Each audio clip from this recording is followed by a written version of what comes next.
4 siblings and both parents, and loads of experience. The ranch introduced me to labor. Real labor, the kind where you sweat and you get sore and you want to stop, but you can't.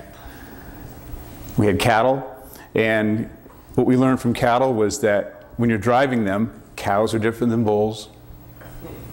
You know, the gender thing. Mother cows, as we called them, were different than heifers. Heat of the day versus cool. One reason we were up before dawn was because we needed to get out to start moving cattle before it got hot, because once it got hot, they wanted to do nothing but get under a tree. It made it much more difficult. And of course, we had to brand them, castrate them, and do all those sorts of things too. Great experience. But it taught me a little bit about what I can and can't do, what I'm good at, what I can handle, what turns my stomach and what doesn't. There were lots of machinery, getting familiar with machinery, mechanical things, how things work, what doesn't work, how to deal with them when they have problems.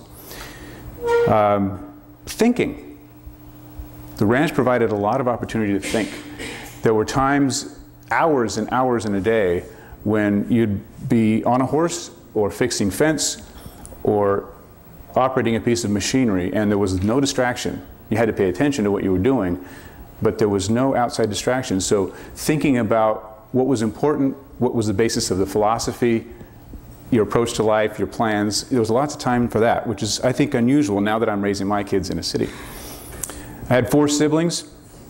I was the 4th of the first 5, and I'll explain that a little later. The 3rd of 3 boys. And the reason I mention that is because birth order has something to do with how you view yourself. And when you have 5 kids